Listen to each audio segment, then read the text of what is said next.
The Van der Linde mansion sat high on a hill overlooking the Hudson River, its stone walls wrapped in ivy, its windows tall and dark like closed eyes. Inside, the air was always cool even in summer, and quiet, so quiet you could hear the tick of the grandfather clock in the hall, the soft hum of the refrigerator in the kitchen, or the distant rustle of leaves outside. But no laughter, no music, no voices raised in joy or even an argument. The house felt more like a museum than a home. At 12 years old, Leo had lived in that silence for as long as he could remember, but it had grown heavier in the last 2 years. Before, there had been his mother's voice, warm and full of song, and the sound of her fingers dancing across the grand piano in the music room. She used to play for him every evening, even when he was just a baby in her arms. "Music is how we talk when words aren't enough," she'd whisper, pressing his small hand to the wood of the piano so he could feel the vibrations. But then came the accident, the screech of tires, the phone call in the middle of the night, the hushed voices that never quite explained everything but made it clear she wasn't coming back. After that, the piano was covered with a heavy cloth like a shroud. His father stopped playing records. The housekeepers were told to speak only when spoken to, and Leo, who had been born blind and had always relied on sound to understand the world, found himself drifting in a sea of quiet with nothing to hold on to. He missed his mother most in the evenings, when the house grew still, and the only sound was the wind brushing against the windows. Sometimes he'd wander down the long hallway toward the music room, drawn by memory. He'd stand just outside the door, fingers brushing the frame, imagining the piano inside, its smooth curves, the cool keys, the way the notes used to fill the air like sunlight. He didn't dare go in. His father had made it clear that room was off limits. "Too many memories," he'd said once, voice tight, before walking away. But Leo couldn't stop thinking about it. He'd press his ear to the door sometimes, hoping to hear something, a ghost of a melody, a creak of the bench, anything. All he ever heard was silence. Then came Elena. She wasn't like the other staff. Most of the maids and cooks kept their distance, speaking in clipped tones, moving quickly through their tasks.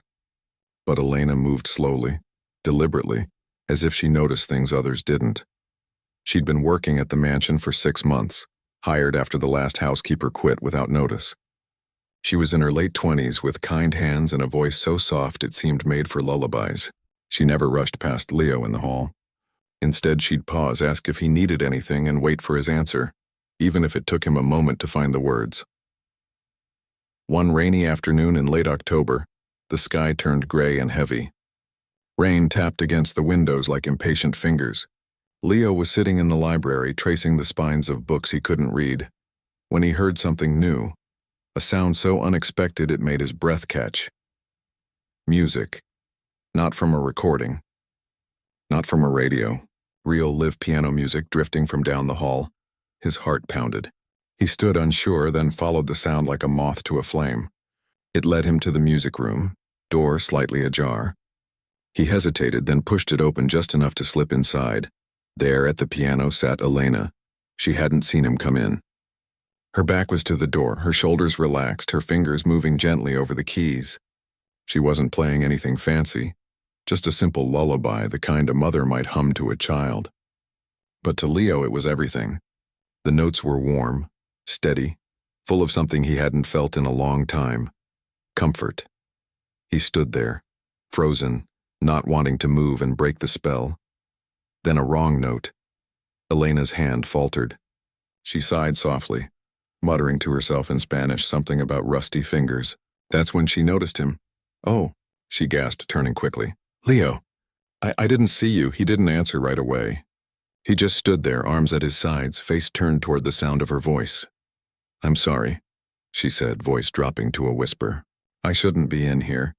"Your father said—" "It's okay," Leo said quickly. "Please, don't stop." Elena was quiet for a moment.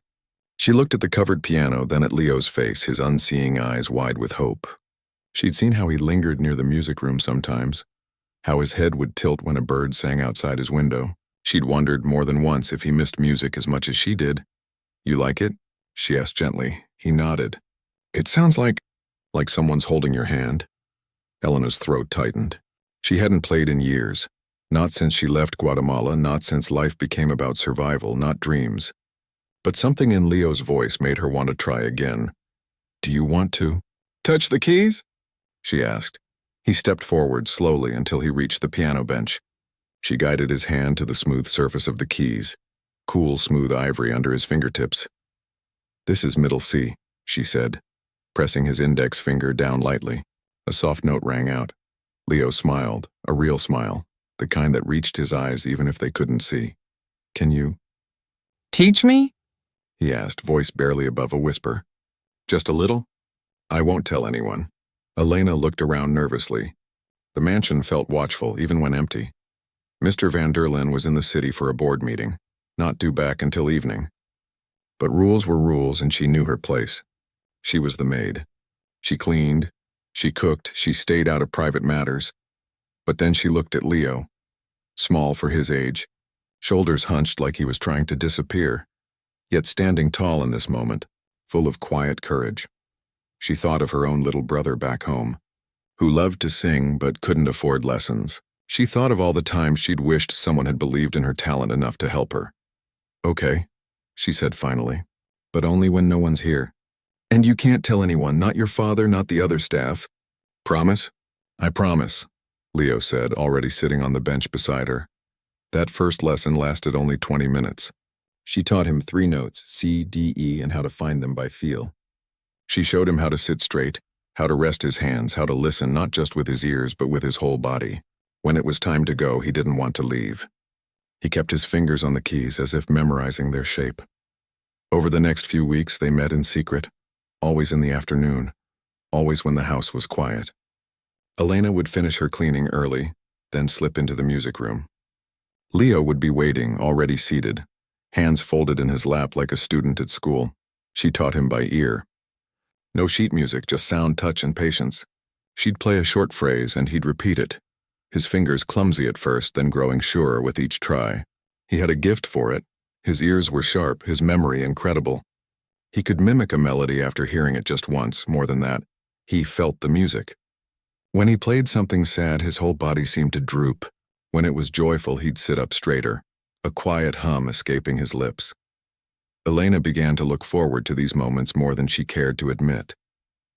Her days were long, up at 5, scrubbing floors, polishing silver, folding linens.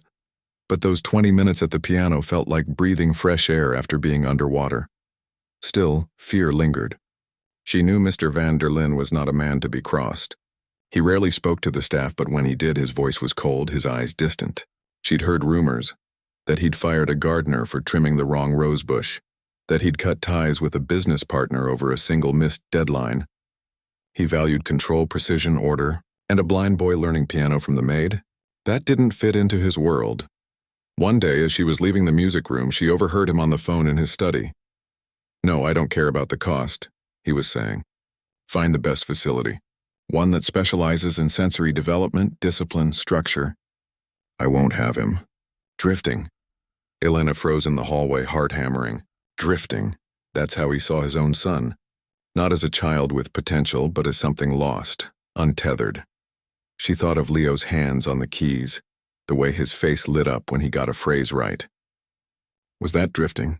Or was it finding his way? That night, she lay awake in her small room above the garage, staring at the ceiling. She wanted to keep teaching him. But what if she got caught? She couldn't afford to lose this job. Back home, her mother's medical bills were piling up. Every dollar she sent mattered. But then she thought of Leo's voice that first day. "It sounds like someone's holding your hand." How could she say no to that? So the lessons continued. And Leo grew. Not just as a pianist, but as a person. He started speaking up at dinner, asking his father questions about the company, about the world. He walked with more confidence, his cane tapping with purpose instead of hesitation. He even began composing his own little tunes, simple at first, then more complex. He called one Rain on the Roof, another Elena's Hands. He didn't know it, but he was giving her something too, a reason to believe that kindness still mattered, that small acts could change lives. Then came the day everything almost fell apart. It was a Thursday. Mr. van der Linde was supposed to be in Manhattan until evening. Elena had just started Leo on a new piece, a gentle waltz, when the front door slammed shut downstairs. Her blood ran cold, footsteps, heavy, fast. Coming down the hall, Leo? Mr. Vanderlin's voice echoed through the house. Elena's hands flew from the keys. Go, she whispered, pushing Leo gently toward the door. Quick! But it was too late. The music room door swung open. There stood Mr. Vanderlin, tall, sharp-suited, briefcase in hand. His eyes locked on Elena first, then on Leo, still seated at the piano, fingers frozen mid-note. Silence. Thick, heavy silence. Elena stood slowly, heart pounding so hard she thought it might burst. She opened her mouth to explain, to apologize, to beg, but no words came. Mr. Vanderlin didn't yell. He didn't even speak. He just stared, at the uncovered piano, at his son's hopeful face, at Elena's trembling hands. Then, without a word, he turned and walked away. Elena sank onto the bench, legs weak. Leo reached for her hand. Do you think he'll fire you? He whispered. I don't know, she said, voice shaking. But it was worth it, she meant it. Even if she lost everything, those stolen moments of music had been worth it. But as she walked back to her room that night, dread coiled in her stomach. She knew tomorrow would bring consequences. She just didn't know how harsh they'd be. What she didn't know, what neither of them could have guessed, was that Mr. Vanderlin hadn't walked away in anger. He'd walked away because, for the first time in 2 years, he'd heard something in that music room that he thought he'd never hear again. Hope. The morning after Mr. Vanderlin caught them at the piano, Elena barely slept. She tossed in her narrow bed above the garage, listening to the wind rattle the windowpane, her mind racing with every possible outcome. Would she be asked to pack her things before breakfast? Would security escort her out? She'd seen it happen to others. Staff dismissed without warning, bags left on the front steps like trash. She thought of the rent she'd just sent home, the medicine her mother needed, the bus fare she'd saved for months to visit during Christmas, all of it gone just like that. But when she came downstairs at dawn, everything seemed normal. The kitchen was quiet, the coffee already brewed, the usual list of chores pinned to the bulletin board. No note, no summons, no angry voice from the study. She moved through her tasks like a ghost, dusting the hall tables, polishing the silver, folding towels with extra care. But her hands shook, and twice she dropped a dish, catching it just in time. Leo didn't appear for breakfast. That wasn't unusual, he often ate late, but she kept glancing toward the staircase, half expecting to see him, half dreading it. What if his father had forbidden him from speaking to her?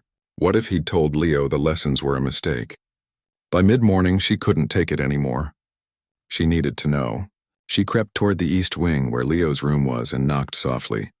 Come in, he called. She opened the door. He was sitting by the window, face turned toward the light, fingers tracing the edge of a wooden puzzle. He looked up as she entered, and his whole face softened. You're okay, he said, relief in his voice.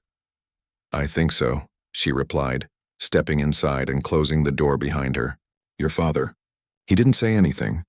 Leo nodded slowly. He didn't yell. That's strange, right? Very strange, Elena admitted, sitting on the edge of the chair across from him. I thought for sure I'd be gone by now. He didn't seem mad, Leo said, thoughtful. More surprised, like he saw something he didn't expect. Elena didn't know what to make of that. She wanted to believe it was a good sign, but fear still clung to her like a second skin. They didn't talk about piano that day, didn't even mention music. But as she left, Leo reached out and touched her sleeve. Thank you, he said quietly, for not stopping. She squeezed his hand and walked away with tears burning behind her eyes. Days passed. Still no word from Mr. Vanderlin. He moved through the house like a shadow. Briefcase in hand, phone pressed to his ear, eyes fixed on some distant horizon. He barely acknowledged Elena when they passed in the hall. Once she brought him coffee in the study, and he didn't even look up from his laptop. She began to hope maybe he'd decided to let it go. Maybe he'd forgotten. But then one evening she overheard him on the phone again. Yes, I want full evaluations, he was saying, voice low but firm, cognitive, emotional, sensory processing. And look into that boarding school in Vermont, the one with the music therapy program. No, I don't care if it's expensive. If it can give him structure, discipline, direction, then it's worth it. Elena's stomach dropped. Boarding school? Music therapy? It sounded kind, almost caring, but she knew better. He wasn't sending Leo away to nurture his talent. He was sending him away to fix what he saw as broken. to tuck his blind son into a neat, controlled box where he wouldn't be a reminder of loss or a complication in his perfectly ordered life. That night, she found Leo in the garden sitting on the stone bench beneath the old oak tree. The air was cool, crickets singing in the grass. "He's going to send me away," Leo said before she even sat down. Elena's breath caught. "How do you know?" "I heard him talking to his assistant. He thinks I need specialized care." Leo's voice was flat, but his hands twisted in his lap. "He doesn't think I can be normal." "You are normal," Elena said fiercely. "You're smart, kind, and you play piano better than most adults I've ever heard." Leo shook his head. "But I can't see. I can't read contracts or run companies or be like him. Who says you have to?" she asked gently. "Maybe your gift is different. Maybe it's music. Maybe it's feeling things others miss." He was quiet for a long time. Then softly, "I wrote something new." "Yeah?" He nodded. "It's called Elena's Rain because that first day, it was raining and your music felt like someone finally understood." Her throat tightened. She didn't trust herself to speak. "I want to play it for you," he said. "But not here. Not where he can hear." So the next afternoon, when the house was empty and the sky was clear, they met again in the music room. Elena checked the hallway twice before closing the door. Her hands trembled as she lifted the cover from the piano. It felt like rebellion, like hope. Leo sat down, took a deep breath, and began to play. It wasn't long, just a minute or two, but it was breathtaking. The melody started soft and hesitant, like raindrops on a window pane. Then it grew warmer, more confident, weaving through minor and major keys like sunlight breaking through clouds. There was sadness in it, yes, but also joy, resilience, gratitude. Elena stood behind him, tears streaming silently down her face. She'd never heard anything so honest, so full of heart. When he finished, the room was quiet except for their breathing. "That's yours," he said, turning toward her. "All of it." She knelt beside the bench, her voice thick. "No, Leo, that's yours. You made it. You felt it. That's real. That's important," he smiled, a small, brave smile. "Then I'll keep making more." They didn't know it, but that moment sealed something between them. A promise, a bond, and it also sealed their fate. Because that same afternoon, Mr. van der Linde came home early. He'd canceled a meeting. No one knew why. Maybe it was the weather, gray clouds rolling in. Maybe it was something deeper, something he couldn't name. All he knew was that he couldn't sit in that boardroom another minute, listening to numbers and projections, while a quiet ache pulled him back home. He walked in through the side entrance, briefcase in hand, tie loosened. The house was silent, too silent. Then faintly he heard it. Music, not a recording, not a radio, live, raw, human. He followed the sound without thinking, his polished shoes clicking softly on the marble floor. He stopped outside the music room, hand on the doorknob. He could hear his son's voice now, soft and encouraging. "Try it again, slower this time." And then Elena's voice, warm and patient. "Yes, just like that. You've got it." He pushed the door open. They froze. Leo's hands hovered over the keys. Elena stood quickly, eyes wide with panic, but this time, Mr. van der Linde didn't walk away. He stepped inside, closed the door behind him, and leaned against it like he needed the support. For a long moment, no one spoke. Then he looked at Elena. "How long has this been going on?" She swallowed. "A few weeks, sir. And you taught him all of this?" She nodded. "He learns fast. He listens, really listens." He turned to his son. "You wrote that piece?" Leo nodded, chin up, though his voice wavered. "It's called Elena's Rain." Mr. van der Linde didn't say anything for a long time. He walked slowly to the piano, running a hand over its polished surface like it was an old friend. Then he sat on the bench beside Leo, something he hadn't done in years. "Play it again," he said, voice rough. Leo hesitated, then placed his fingers on the keys and began. This time, Mr. van der Linde didn't just listen, he felt it. The notes wrapped around him like a memory, the same way his wife's playing used to. He saw her in the curve of Leo's hands and the quiet concentration on his face. He saw her in the music itself, alive, present, loving. When it ended, he didn't speak. He just reached out and placed a hand on his son's shoulder. Leo leaned into the touch, surprised, as if he'd forgotten what it felt like. Then Mr. van der Linde stood. He looked at Elena, his expression unreadable. "Wait in my study," he said. "I'll be there in 10 minutes." Elena's heart sank. This was it. The reckoning. She walked to the study with lead in her shoes. The room was cold, all dark wood and sharp angles. She stood by the window, staring out at the river, waiting for the storm. When he entered, he didn't sit behind his desk. He stood near the fireplace, arms crossed. "Where did you learn to play?" he asked, not unkindly. "In school," she said. "Back home. I studied for 6 years before life got in the way." "You're good," he said simply. "Better than most professionals I've heard." She didn't know how to respond. "Thank you, sir." He paced slowly, hands in his pockets. "Why did you do it? You knew I didn't allow music in this house." "Because he needed it," she said, finding courage she didn't know she had. "You might not see it, but Leo, he's been lost.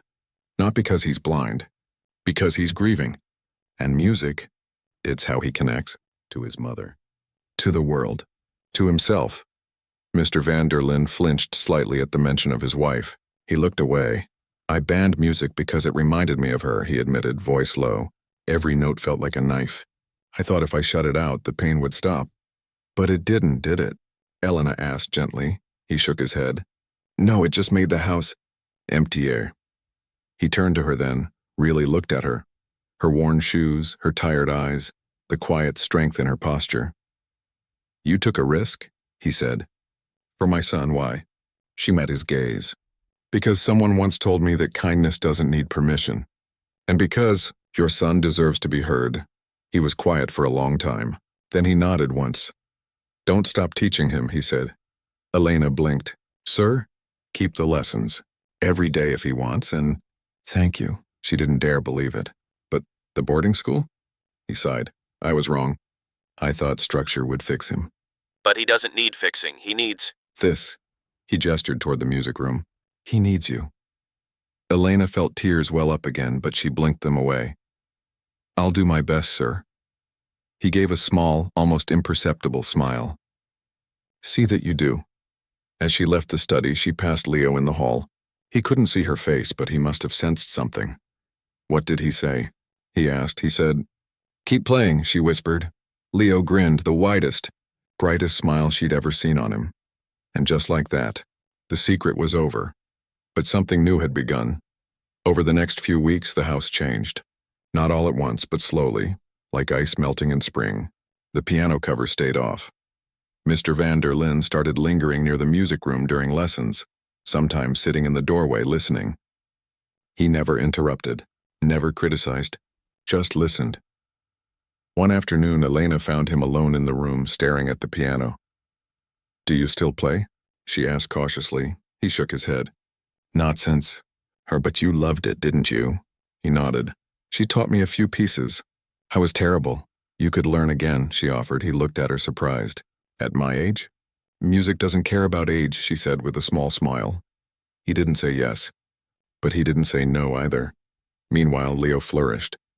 He learned faster than ever. He started reading Braille music notation Elena ordered online. He practiced even when she wasn't there, fingers flying over the keys with growing confidence.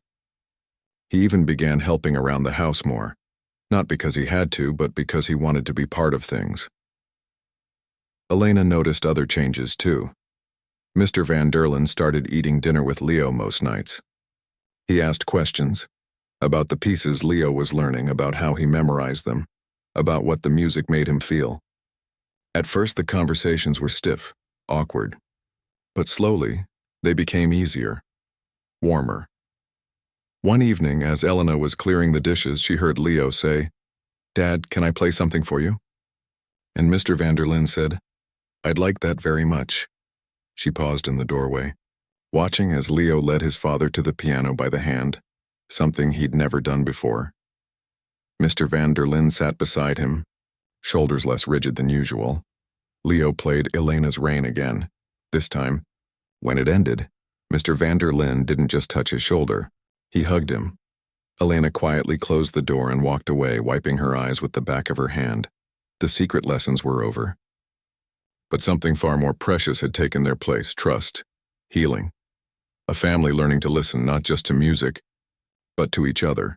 And none of it would have happened if a quiet maid hadn't dared to play a single lullaby on a rainy afternoon. The morning after Leo played Elena's Rain for his father, something shifted in the house, not loudly, not all at once, but like the first light of dawn creeping across a dark room. Elena noticed it in small ways.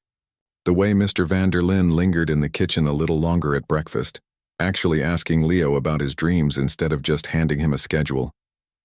The way he stopped flinching when the piano sounded from down the hall. The way he sometimes stood outside the music room with his arms crossed, listening, his expression unreadable but no longer closed off. Still, Elena didn't let herself relax completely.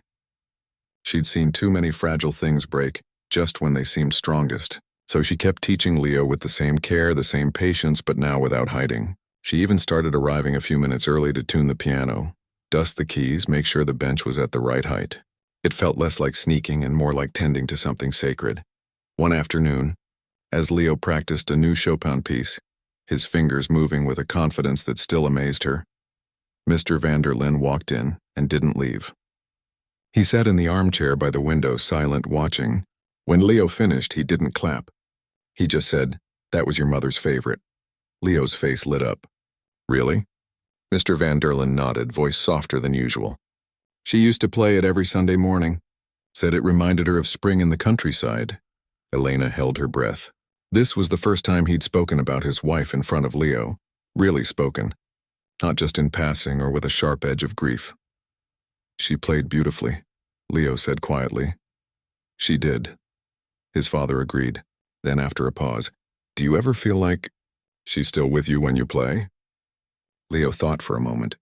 "Not like a ghost, but like her love is in the music. Like she left it behind for me." Mr. van der Linde looked away, blinking fast. He stood abruptly. "I have a call," he said, and left the room. But Elena saw it, the tremor in his hands, the way his shoulders hunched like he was carrying something heavy. He wasn't running away this time. He was just trying not to drown. A few days later, Elena was folding laundry in the upstairs hallway when Mr. van der Linde appeared at the end of the corridor. He looked tired, his tie loose, his eyes shadowed. "Can I speak with you?" he asked. She nodded, setting the towels down. They walked to the study together, the same room where he'd questioned her weeks before. But this time he didn't stand by the fireplace like a judge. He sat behind his desk and gestured for her to take the chair across from him. "I've been thinking," he began, fingers steepled, "about Leo, about music, about everything." Elena waited, hands folded in her lap. "I want to understand," he said finally. "Not just what he's learning, but why it matters." To him, to her, he paused. "To me." She didn't interrupt. She could see this was hard for him, like pulling words from deep underground. "I shut music out because it hurt too much," he admitted. Every note reminded me of her laugh, her hands on the keys, the way she'd hum while making coffee.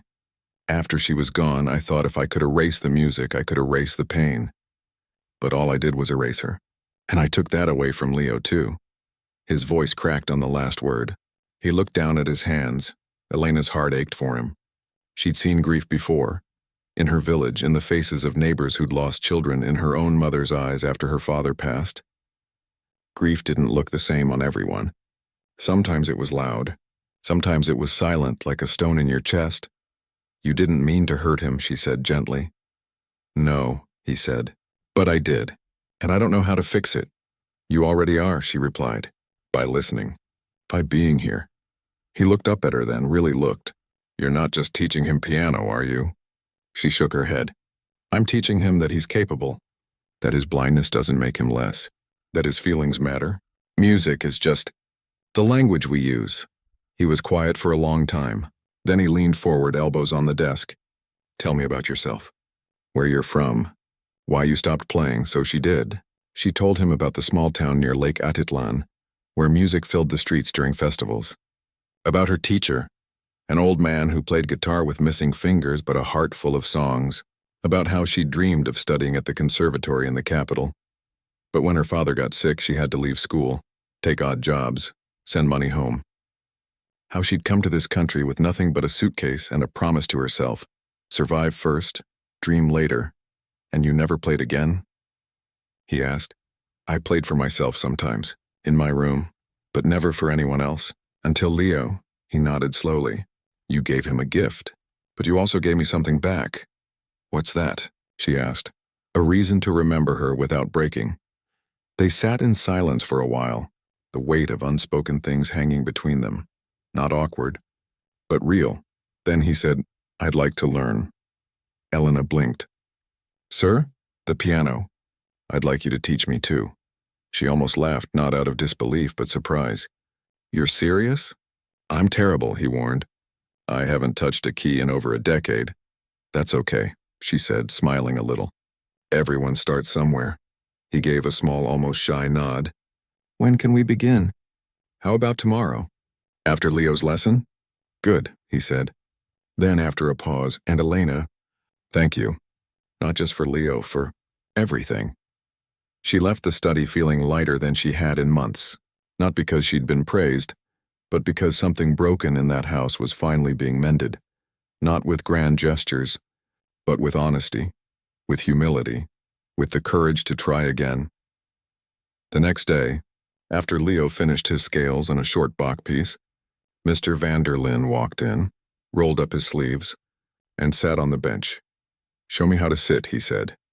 Elena guided him, back straight, elbows relaxed, wrists level. He followed her instructions like a student, not a billionaire. His hands were large, strong, use. Due to signing contracts, not pressing piano keys. The first note he played was clumsy, too hard. He frowned.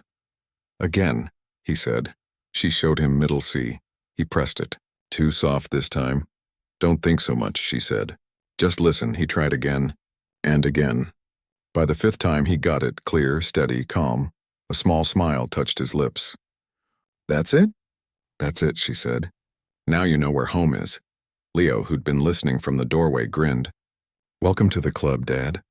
Over the next week, the lessons became routine. Leo in the afternoon, his father in the evening. Elena watched as the two of them, so different yet so alike in their quiet intensity, began to connect in ways words couldn't reach. Sometimes after his lesson, Mr. van der Linde would stay and listen to Leo practice. Other times Leo would sit beside his father, guiding his hands over simple chords, laughing when he hit a wrong note. One night, as Elena was about to leave, she heard them playing together, Leo on the melody, his father on the bass line, slow and halting but in sync. It wasn't perfect, but it was theirs. She stood in the hallway listening, tears in her eyes. This was more than music. This was healing, but not everything was easy. One evening, Mr. van der Linde struggled with a simple scale. Frustration creased his brow. I'm too old for this, he muttered, slamming the fallboard shut. Elena didn't scold him. She just said, your wife didn't play because she was perfect. She played because it made her happy. He looked at her, startled. She used to say that, he whispered. Then maybe that's the real lesson, Elena said. Not how well you play, but why you play. He opened the piano again, played the scale slowly, got it right the second time. Another time, Leo asked, Dad, do you think Mom would be proud of me? Mr. van der Linde didn't answer right away. Then he said, she'd be proud of how brave you are, how you keep going even when it's hard. I miss her, Leo said quietly. I know, his father replied. Me too. And for the first time, they said it together, not as separate people carrying separate griefs, but as a family sharing the same wound and slowly, gently, learning to heal it. Elena saw the change in herself too. She no longer walked with her head down in the hallways. She spoke up when she had an idea, like suggesting they invite a local choir to perform in the music room for the staff, or recommending Braille sheet music from a nonprofit she'd found online. Mr. van der Linde listened. Sometimes he even asked her opinion on things unrelated to music. What to serve at a charity dinner, whether to repaint the library. She wasn't just the maid anymore. She was part of their story. One Saturday morning, as she was watering the plants in the sunroom, Mr. van der Linde found her. I've been thinking about the future, he said. Her stomach tightened. Yes, sir? I want to do more than just lessons, he said. I want to build something. For Leo, for others like him. She waited. I'm going to commission a special piano, he explained. One designed for blind musicians. Keys with subtle braille markers. A bench that adjusts perfectly. Even a system that converts notes into tactile feedback. And I want to bring in teachers. Real experts, people who understand both music and visual impairment. Elena's eyes widened. That's incredible. But I can't do it alone, he said. I need someone who understands Leo, who understands music. Who cares? He looked at her directly. I'd like you to help design it. And to stay on, not as staff, but as his official music tutor. With a proper salary, benefits, even your own apartment on the grounds if you'd like. She couldn't speak for a moment. This wasn't just a job offer. It was trust, respect, a future. I don't know what to say, she finally managed. Say yes. Leo's voice came from the doorway. He was standing there, cane in hand, smiling. Please say yes. She looked at him, then at his father. Yes, she said, voice thick. Of course, yes, Mr. Vanderlyn nodded, satisfied. Good, because I also have another idea. What's that? She asked. I'm going to learn properly, he said. Not just a few notes. I want to play something real. For him, for her. Elena smiled. Then we've got work to do. And they did. In the weeks that followed, the music room became the heart of the house. Leo composed more pieces. Morning Light, Father's Hands, The River Song. His father practiced every evening, slowly building calluses on his fingers, learning to read basic notation, even attempting a simple duet with Leo. One night, after a particularly good session, Mr. Vanderlyn turned to Elena and said, You know, I used to think success was about control, about never showing weakness. But watching him, he's stronger than I've ever been. He feels everything and he doesn't hide from it. That's courage, Elena said. Yes, he agreed, and I'm learning it from him. From you. Outside, the world kept turning. Markets rose and fell. Headlines flashed. People rushed through their lives. But inside that quiet mansion on the hill, something rare was growing. Understanding. Love. A second chance. And it had all started with a single lullaby, played in secret on a rainy afternoon by a woman who simply saw a child who needed to be heard. The morning the workmen arrived to install the new piano, the whole house seemed to hold its breath. Elena stood in the music room doorway, arms crossed, watching as two men in blue uniforms carefully rolled in a grand piano wrapped in thick moving blankets. It wasn't just any piano. It was custom-built, designed over weeks of conversations between Mr. Vanderlyn, a specialist from a music accessibility institute, and Elena herself. She'd sketched ideas late at night describing how Leo's fingers needed subtle cues, tiny raised dots on certain keys, a smooth groove along the edge of the fallboard to help him orient himself, even a slight texture difference between black and white keys so he could feel his way without hesitation. Leo waited in the hall, leaning against the wall, ears tuned to every sound, the creak of the dolly, the soft thud as the piano was set down, the rustle of fabric being peeled away. He didn't rush in. He waited, patient as if letting the moment settle. When the cover came off, the piano gleamed under the morning light, ebony black, polished to a mirror shine, but with quiet details only Leo would notice. Elena guided him to it, placing his hand on the edge first, then leading his fingers to middle C. He traced the tiny braille marker there, then moved to the next, a slow smile spreading across his face. It's perfect, he whispered. Mr. Vanderlyn stood nearby, hands in his pockets, watching his son explore the instrument like it was a long-lost friend. He hadn't said much during the planning. He'd listened, asked questions, approved every detail. But now, seeing Leo's reaction, his eyes grew bright. He cleared his throat quickly, turned away and muttered something about checking on the delivery paperwork. But Elena saw it. The pride, the relief, the beginning of peace. Over the next few days, Leo barely left the music room. He learned the new piano's voice, how it resonated deeper in the bass, how the treble sang clearer than the old one. He practiced for hours, not out of obligation, but joy, and his father kept his promise. Every evening after dinner, he sat at the bench for his own lesson. He was still clumsy, still hit wrong notes, but he never gave up. Sometimes, when he got frustrated, Leo would sit beside him and say, "Remember, it's not about being perfect. It's about being there." Those words, once spoken to Leo by Elena, now circled back like a gentle echo. Then came the day Mr. Vanderlyn made his most astonishing move. It started with a phone call. Elena was dusting the study when she heard his voice, calm, firm, but with an undercurrent of excitement she'd never heard before. "Yes, I understand he's retired from touring," he was saying. "But this isn't about a performance. It's about mentorship, for my son and for me." He paused, listening. "Then I'll cover all expenses. Travel, lodging, whatever he needs. Just tell him it's from someone who remembers how he played Claire de Lune at Carnegie Hall 20 years ago." Elena froze. She knew that piece. Leo had just started learning it. Later that afternoon, Mr. van der Linde gathered the household staff in the main hall, something he'd never done before. Cooks, gardeners, drivers, maids all stood in a loose semicircle, unsure what to expect. Elena stood near the back, heart pounding. He didn't speak from a podium. He just stood among them, hands clasped. "Many of you have worked in this house for years," he began, "and for too long I've treated it like a fortress, not a home. That ends today." A murmur rippled through the group.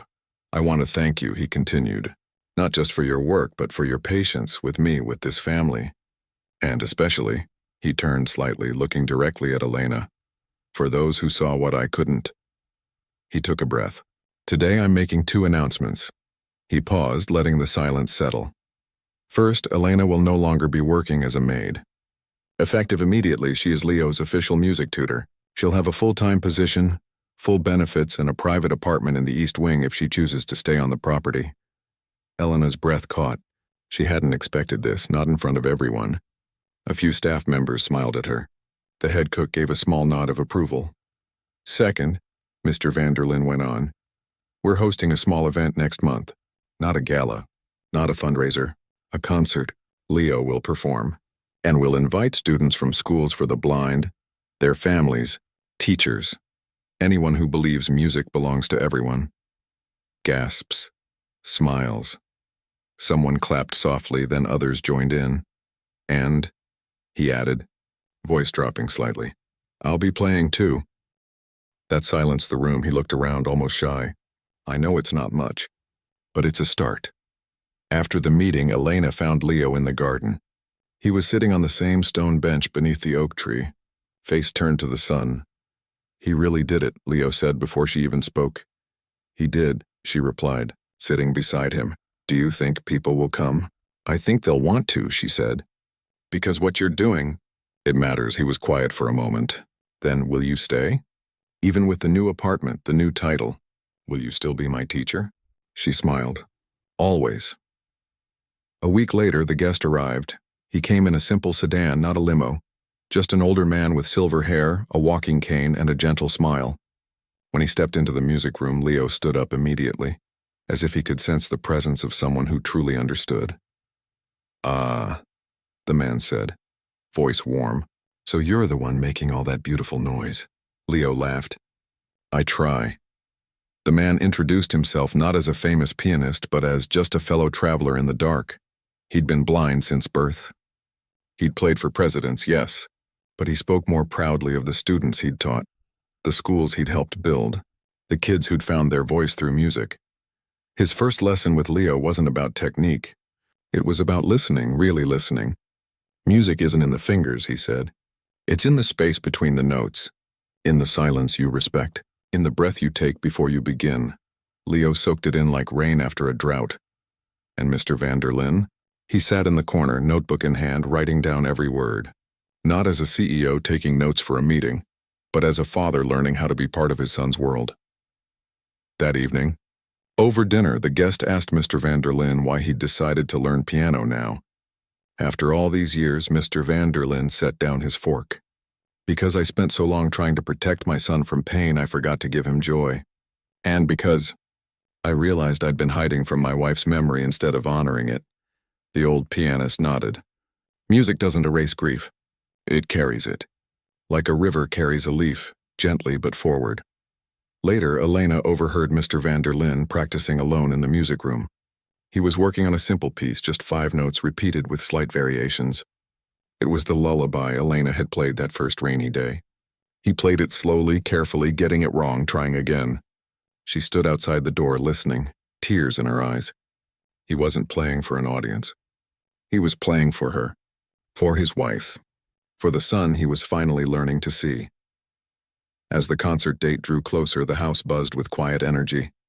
Invitations went out, not to celebrities or investors, but to local schools, community centers, families who understood what it meant to raise a child who saw the world differently.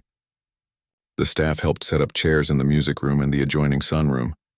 The cook planned a simple reception with lemonade and cookies.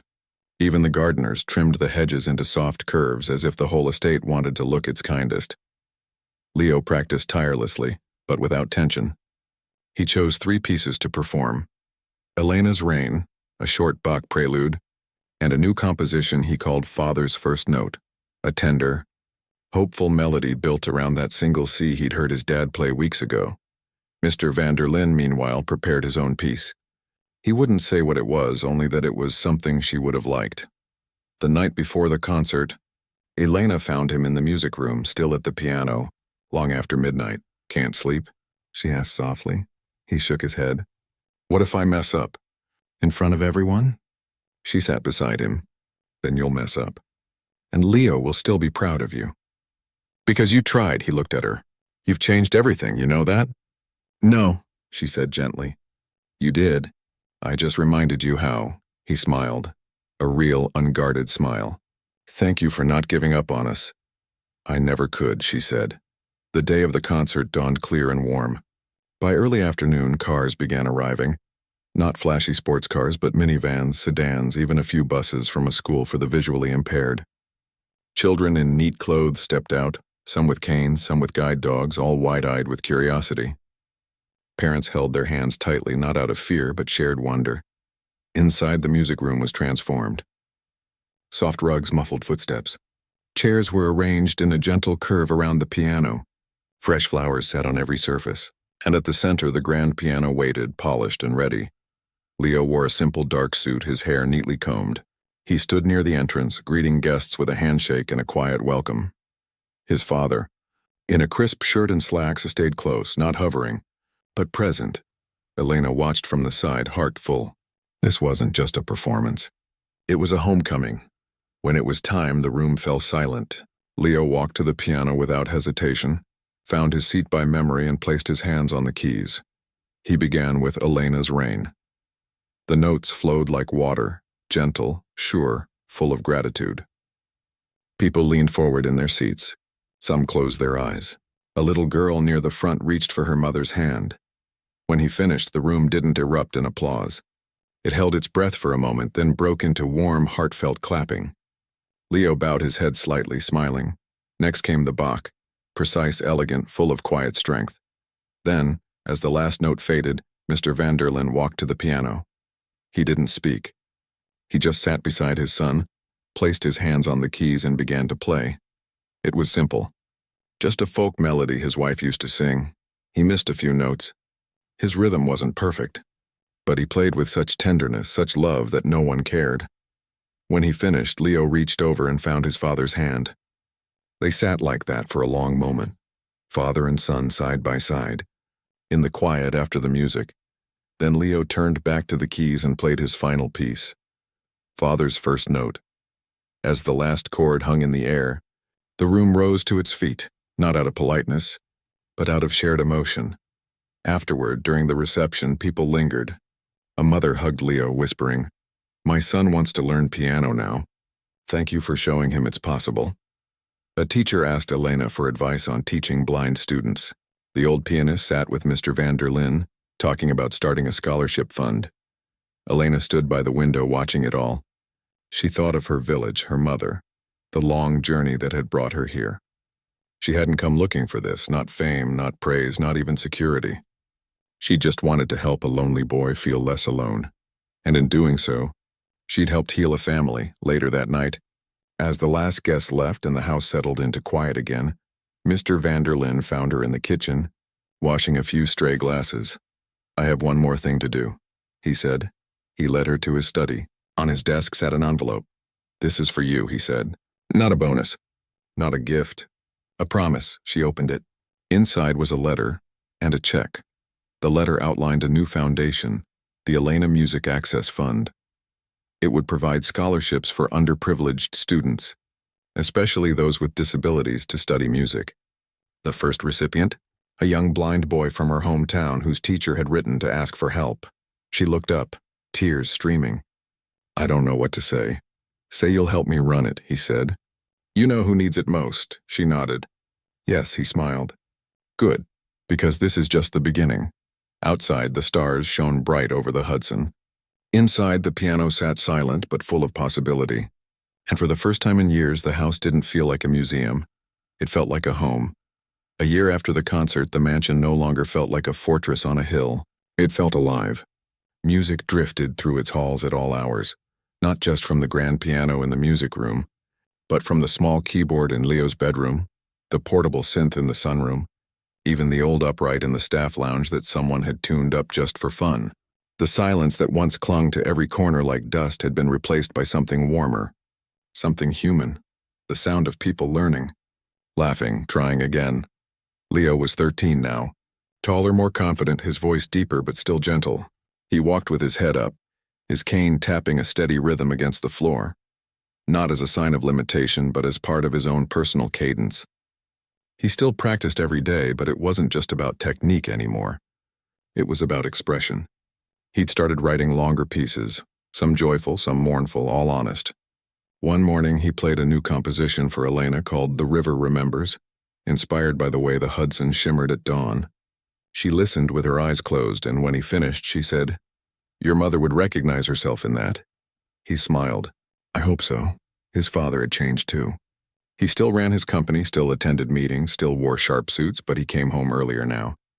He ate dinner with Leo most nights. He asked about his day, not as a checklist, but as someone genuinely curious. And every evening, without fail, he sat at the piano. He wasn't a virtuoso, he never would be. But he played with feeling. Sometimes he and Leo would improvise together, making up melodies on the spot, laughing when they clashed, nodding when they found harmony. Those moments, simple as they were, meant more than any boardroom victory. Elena lived in the East Wing now, in a small but bright apartment with a window that looked out over the garden. She still taught Leo, but her role had grown. She helped run the Music Access Fund, reviewing applications, visiting schools, even traveling once to meet the first scholarship recipient, a shy boy from her hometown who played folk songs on a second-hand guitar. She'd watched him perform at a local festival, his fingers trembling at first, then finding courage in the music. Afterward, he'd hugged her and whispered, "You made me believe I could." That was all the thanks she needed. The foundation had grown faster than anyone expected. Donations came in, not huge corporate checks, but small gifts from teachers, parents, even students who'd been inspired by Leo's story. A local newspaper wrote a quiet feature, how a secret piano lesson changed a family and a community. They didn't sensationalize it. No dramatic headlines, just a simple story about kindness, second chances, and the power of listening. One crisp autumn morning, Elena was in the music room helping Leo prepare for a special performance. It wasn't just any event, it was the first annual benefit concert for the foundation, held right there in the mansion. This time the guest list was bigger. Music therapists, educators, families from across the state, even a few reporters. But the heart of it remained the same. Music for everyone, no barriers, no judgments. Leo would open the evening with Elena's Rain, now polished and rich with a year of growth. His father would play a duet with him, a piece they'd arranged together, blending classical structure with modern harmonies. And for the finale, a small ensemble of scholarship students would join them on stage, playing a collaborative composition Leo had written just for them. As Elena adjusted the bench height, she watched Leo run through his opening notes. His fingers moved with ease now, his body relaxed, his breathing steady. He wasn't nervous. He was ready. "You've come so far," she said softly. He paused, hands resting on the keys.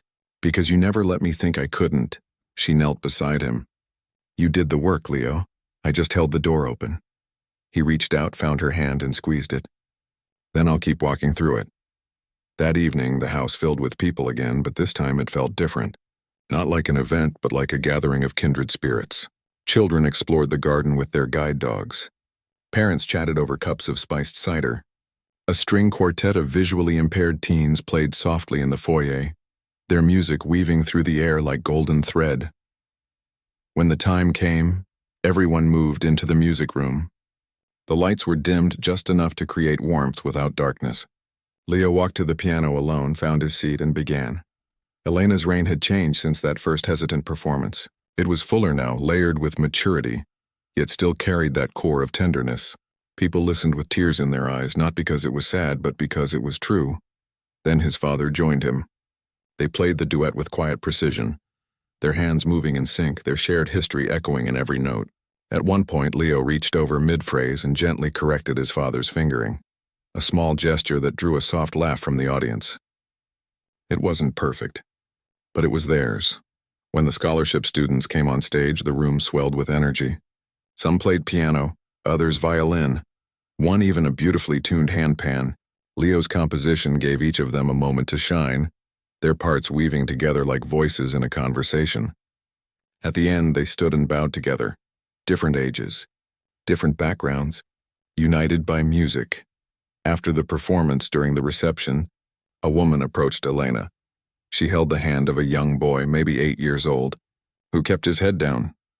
"He's blind," the woman said quietly, "and he loves music. But his school says they don't have resources for special programs." I didn't know where to turn. Until I read about you. Elena knelt so she was at the boy's eye level. "What do you like to play?" He whispered, "Drums," she smiled. "Then we'll find you drums."